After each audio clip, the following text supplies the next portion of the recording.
Assalamualaikum warahmatullahi wabarakatuh. Selamat pagi semuanya. Masih bersama saya Wiji Penny Setiani dengan NPM 10521011 dalam mata kuliah Manajemen Inovasi.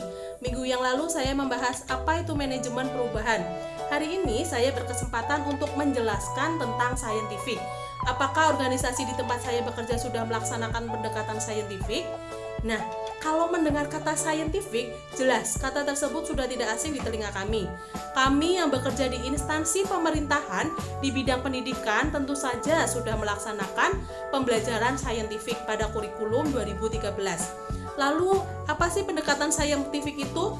Nah, mari kita bahas bersama. Pendekatan saintifik adalah proses kegiatan pembelajaran yang dirancang agar peserta didik aktif mengkonstruk konsep, hukum, atau prinsip melalui penyelidikan ilmiah untuk mendapatkan jawaban dari suatu permasalahan. Lalu, apakah pendekatan saintifik itu penting? Jelas sekali, pendekatan saintifik itu penting karena akan mempermudah transfer keterampilan saintifik yang mereka miliki menjadi area akademik yang dapat mendukung prestasi akademik. Berpikir saintifik adalah kemampuan berpikir dalam memahami masalah, menganalisa, mencari pemecahannya, dan menghasilkan sesuatu inovatif dan kreatif. Kemudian prinsip pendekatan saintifik. Prinsip pendekatan saintifik meliputi yang pertama, pembelajaran berpusat pada siswa. Kemudian yang kedua, pembelajaran membentuk student self-concept. Kemudian yang ketiga, pembelajaran memberikan kesempatan siswa untuk mengasimilasi dan mengakomodasi konsep, hukum, dan prinsip. Kemudian yang keempat, pembelajaran mendorong meningkatkan kemampuan berpikir siswa. Yang kelima, pembelajaran meningkatkan motivasi baik bagi guru atau siswa. Kemudian yang keenam, melatih kemampuan komunikasi siswa. Ketujuh, adanya proses validasi terhadap konsep, hukum, dan prinsip yang dikonstruksikan siswa dalam struktur kognitifnya. Lalu bagaimana karakteristik pendekatan saintifik? Nah, pada pendekatan saintifik, pembelajaran menggendaki keterlibatan langsung peserta didik dimulai dari tahap eksplorasi, elaborasi, dan konfirmasi untuk menentukan keabsahan. Pengetahuan diperoleh dari pendekatan ilmiah yang kontekstual dan objektif, sehingga dapat diaplikasikan untuk menyelesaikan masalah. Selanjutnya, ada kelebihan pendekatan saintifik. Antara lain, yang pertama, menumbuhkan kebiasaan berpikir kritis pada peserta didik. Kemudian yang kedua, menumbuhkan kebiasaan bertindak sistematis dan logis. Ketiga, membiasakan peserta didik dengan ketelitian dan kesungguhan bekerja. Keempat, peserta didik memahami prosedur terbentuknya ilmu pengetahuan. Yang kelima, membiasakan peserta didik untuk disiplin dan bertanggung jawab. Kemudian yang keenam, melatih mencari pengetahuan yang bersifat objektif. Lalu bagaimana proses pendekatan saintifik? Nah, proses pendekatan saintifik merupakan rangkaian mencari tahu dengan cara menjelajah melalui tahapan. Yang pertama, mengamati. Merupakan kegiatan menggunakan semua indera penglihatan, mendengar, penciuman, peraba, dan pengecap untuk mengenali suatu benda yang diamatinya. Kemudian yang kedua, menanya. Merupakan proses mencari tahu atau mengkonfirmasikan atau mencocokkan dari pengetahuan yang sudah dimiliki anak dengan pengetahuan baru yang sedang dipelajarinya. Kemudian yang ketiga, mencoba. Dalam proses ini anak melakukan coba gagal, coba lagi atau trial error. Anak senang mengulang-ulang kegiatan yang sama tetapi dengan cara bermain yang berbeda. Kemudian yang keempat, menalar. Proses menalar untuk kelas 1 adalah menghubungkan atau mencocokkan pengetahuan yang sudah dimilikinya dengan pengalaman baru yang didapatkannya.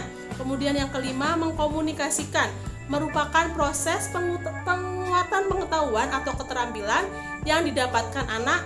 Mengkomunikasikan dapat dilakukan dengan berbagai cara, misalnya bahasa lisan, gerak, dan hasil karya.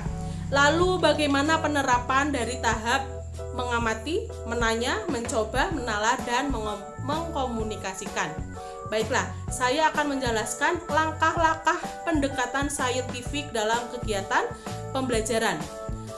Contohnya, pendekatannya ini merupakan scientific, strateginya pembelajaran tematik SD, kemudian metodenya penugasan, diskusi kelompok, dan tanya jawab, kelasnya kelas 1 sekolah dasar. Dengan tema 5, subtema 3, pembelajaran 1.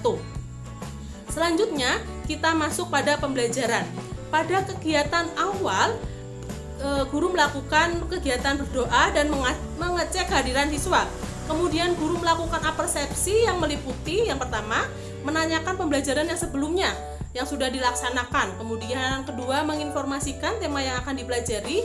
Yang ketiga, memberikan kesempatan kepada siswa untuk mengemukakan pendapat mengenai tema yang akan dibahas. Selanjutnya, dalam kegiatan inti, siswa dalam kelas dibagi menjadi dua kelompok secara acak, bisa melalui permainan atau nomor absen siswa. Kemudian, bagaimana implementasi pendekatan saintifik dalam pembelajaran? Nah, yang pertama, kegiatan mengamati atau observing. Kegiatan ini sebagai bentuk eksplorasi dan elaborasi, penguasaan serta pemahaman materi pelajaran oleh siswa. Di kegiatan ini, siswa mendapatkan teks laporan informatif dari guru mengenai pengalaman.